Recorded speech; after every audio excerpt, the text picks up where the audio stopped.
E por conta dessa questão de segurança em São Paulo, que conselhos aí, 3 conselhos para evitar assalto, roubos aí andando tanto na rua quanto de carro? Pra população comum, assim. Olha, eu vou falar uma coisa muito sincera para vocês dois. Não sei se vocês vão gostar. Vocês dois estão cometendo um grande erro na vida, em matéria de segurança. E qual que seria? Quer que eu fale? Pode falar. Eu acho que eu suspeito já o que você vai falar, mas vamos Não, lá. se você é suspeito, pode adiantar, pode dar um chute. Posso dar é o relógio. Relógio. Veja bem, os meus irmãos, eles sempre trabalharam com relógios caros. Tá? Desde moço. Então, meus irmãos são uma das pessoas do Brasil que mais entendem de relógio. E eu convivi com relógios na minha vida, por causa dos meus irmãos, né? O Marcelo e do Antônio. Mas eu não gosto de relógio. Eu nunca usei relógio. Mas os meus irmãos sempre compraram, revenderam relógios. E os meus irmãos sempre fazem leilões de relógio. Então, quando eu bato o olho no relógio, eu sei se o relógio é caro, eu sei a marca e sei se ele é autêntico ou antigamente se chamava rolicho. Que era o Rolex falsificado, que é o rolicho. Então, quando eu entrei aqui, é natural, eu olhei para o relógio de vocês, e vocês têm relógios caros. Ok? Na minha vida, eu tive alguns casos de pessoas que morreram por causa de um relógio. E eu também tive experiência de outros colegas que fizeram ocorrências por causa de relógio. E os meus irmãos trabalham com isso. E isso prejudicou até o negócio deles, porque as pessoas têm receio. Tá? Então, quando você me fala de dica, a dica principal é que nós não devemos ostentar qualquer objeto que eventualmente seja de interesse dos criminosos. E aí eu vou te contar um negócio muito curioso. Um dos casos mais sensacionais que eu fiz, e está no meu canal, na Cena do Crime, é um caso de uma perspicácia que só eu iria resolver isso. Eu estou no plantão. Antigamente, a polícia ela tinha o poder de recolher o que a gente chama de vagabundo na rua. Principalmente na periferia. Madrugada, aqueles vagabundos andando, gente chamado vadio. E que gente que está vendendo droga, usando droga, fazendo crime, e o cara está lá. Ele esconde a arma, ele não está com a arma. Então a polícia militar recolhia essas pessoas, levava para a delegacia. A gente não podia prender porque não tinha um flagrante.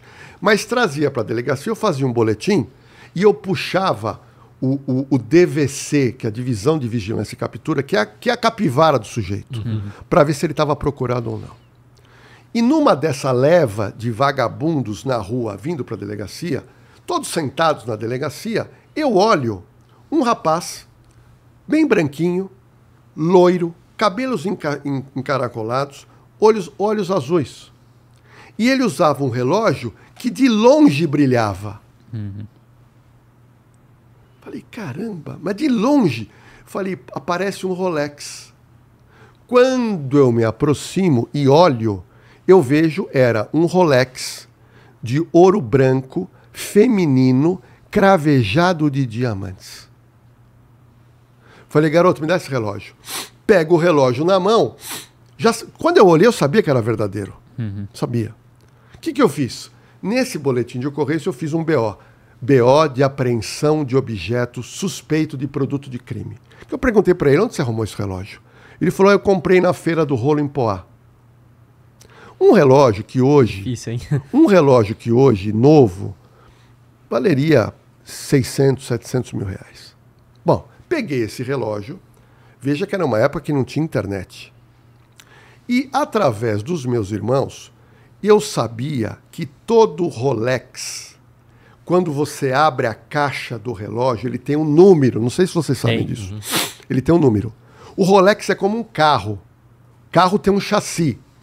Celular tem um chassi. E o Rolex tem um chassi. Se você for roubado na França, você faz um BO na França, e você pega o BO e leva numa loja Rolex. Eles cadastram no sistema mundial da Rolex. Sim, para não conseguir revender depois, para não conseguir passar. E aí o que eu fiz? Eu acabei meu plantão, levei o Rolex para minha casa, e naquela oportunidade existia uma loja da Rolex, hoje não existe mais, na rua Pamplona, que era Monte Cristo, que vendia Rolex. O meu irmão me orientou, vai lá na Monte Cristo, que ele leva o BO e eles vão analisar. Levei o BO, sou delegado de polícia. Desrosquearam a tampa, verificaram o número. Pá! Assalto, 89 DP Morumbi. Uhum. Só que eles não tinham BO na época, que não tinha nada, não tinha internet. Mas deram o nome da vítima, a dona do relógio. Volto para a delegacia com o relógio e ligo para a dona. Era uma senhora muito rica, moradora do Morumbi, e ela falou que ela estava com o carro dela, com o motorista, aparece 2 motociclistas, apontam uma arma e levaram o Rolex dela. Quando eu falei que o Rolex estava na minha mão, ela ficou maluca, porque era um Rolex que ela ganhou do pai, era uma peça de estimação. E aí, eu marco dia e hora para ela vir receber o Rolex. Uhum. Tudo bem. Mas o que eu fiz? Quando ela veio receber o Rolex, exemplo, eu marquei uma quarta-feira, 15 horas da tarde. Mandei o meu investigador buscar o loirinho. Ele estava onde? Na rua? Não, eu mandei buscar. Uhum. E ficamos de olho nele. Mandei buscar. Quando ela chegou, ele já estava na sala de reconhecimento. Sala de reconhecimento é uma sala pequena que tem toda a delegacia. Antigamente você tinha uma madeira com um buraquinho para olhar. Hoje, as delegacias têm um vidro que você enxerga a parte de dentro e eles não enxergam você. Tudo bem. Aí eu tô quieto. A mulher chegou, uma senhora muito fina, chegou numa Mercedes com um advogado e motorista.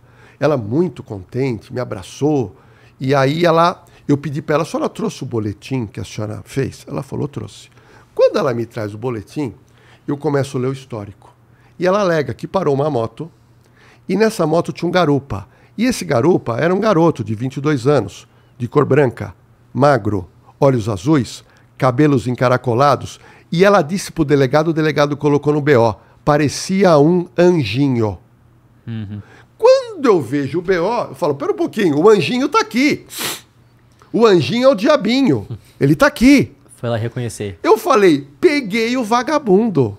Esclareci o assalto lá em São Paulo por causa do meu olho clínico no Rolex. Beleza. Faço a oitiva dela, entrego o relógio, falei, dona, agora a senhora vai fazer o reconhecimento do suspeito. Ela, o quê? Ficou arisca. Mas ela é obrigada a ir. Uhum. Levei ela no local e ela foi olhar o buraquinho. E ela se aproximou e fez assim, olhou e logo saiu e falou, não é ele, não é ele. Falei, pera um pouquinho, dona. A senhora mal olhou. Era alguém que ela conhece, então. Não. Eu falei, a senhora mal olhou? O que é isso? Aí ela ficou mais um pouquinho. Não é ele. Eu falei, querida, por favor, olhe direito, porque o que a senhora está relatando aqui é o rapaz. Eu já sabia que ela estava com receio. Porque as vítimas têm 2 questões com vítima. Ela tem receio ou medo. Uhum. E ela prefere não reconhecer. Por receio ou medo. Só que tem uma outra categoria de vítima que é pior. Ela nem tem receio nem tem medo. Ela quer, sabe o quê? Receber o bem dela, o carro, seja o que for, e não quer voltar no fórum, que ela sabe que ela vai pro fórum. Ah, entendi. Ela não quer ter trabalho. Uhum. Ela quer encerrar ali. Que quando alguém fala que não é a pessoa, não tem como o promotor pôr pra frente. Mas aí é aquele outro problema que aí o cara vai ficar solto, né? Aí vai roubar outra pessoa, né? Mas aí eu vou te trazer uma experiência. É o individualismo de alguns brasileiros. Uhum. Que ele só se importa que conseguiu recuperar, que deu certo dele, então não quero mais dor de cabeça, pode voltar pra rua. Pessoal, esse é um dos grandes problemas que eu tinha na minha época. E hoje, com esse medo generalizado, a pessoa já vai na delegacia, já pronta para dizer não é ele. Uhum. E falou não é ele, o delegado não tem o que fazer. Isso é terrível. Terrível.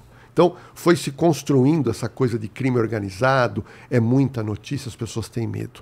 E nesse caso, eu fiquei muito chateado, porque eu me esforcei no caso, e eu fiz o quê?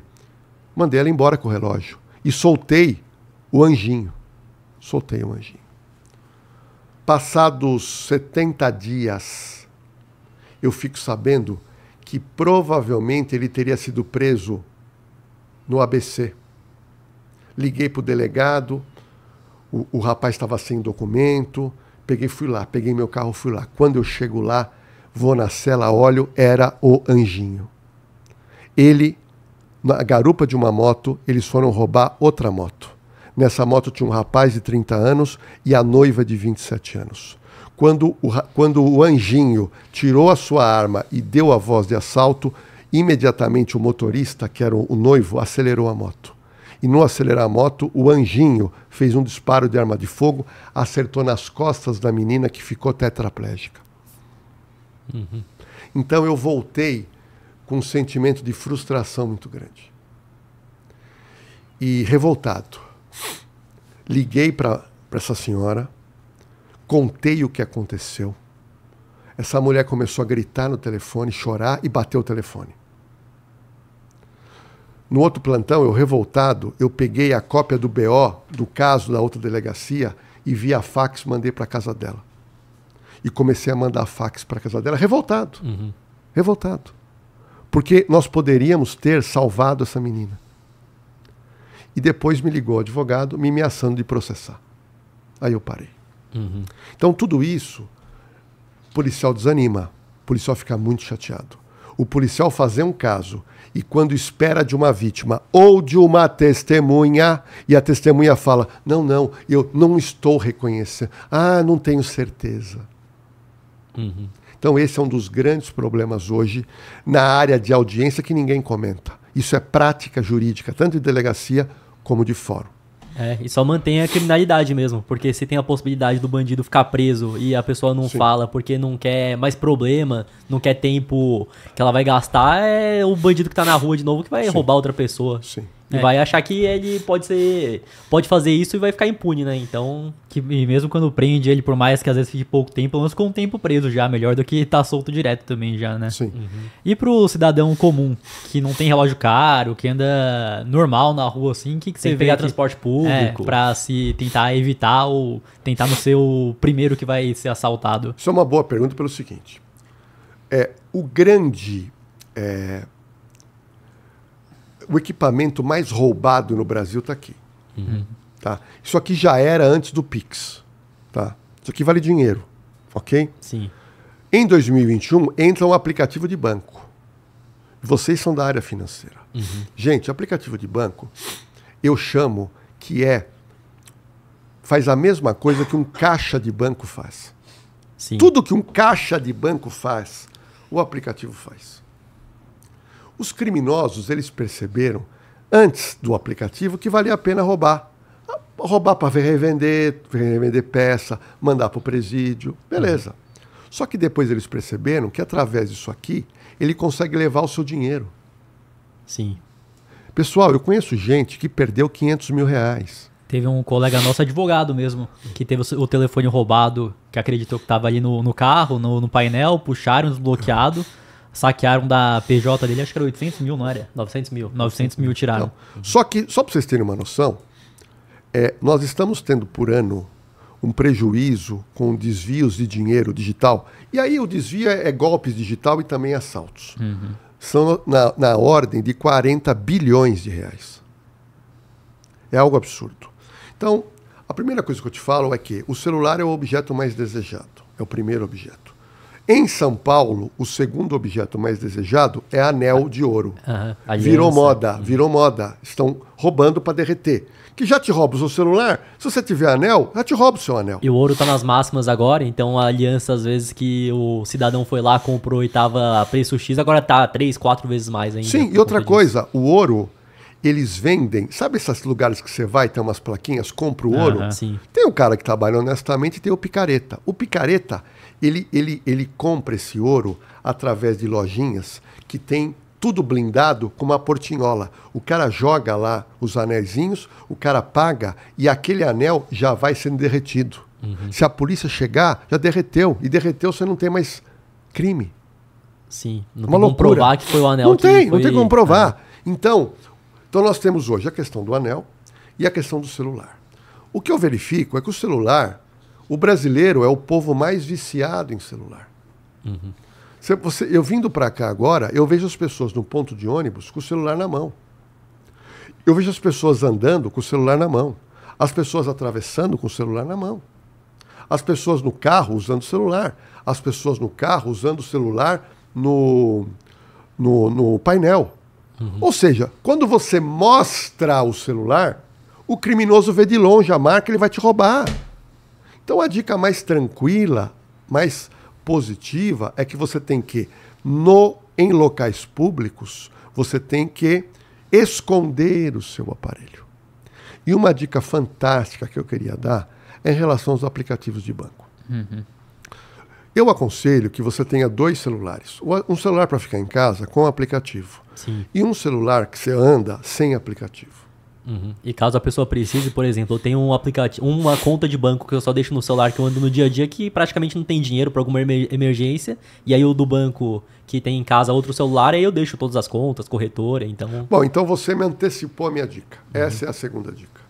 Você ter, para quem não consegue viver sem aplicativo, eu recomendo que você tenha uma conta no banco digital simples.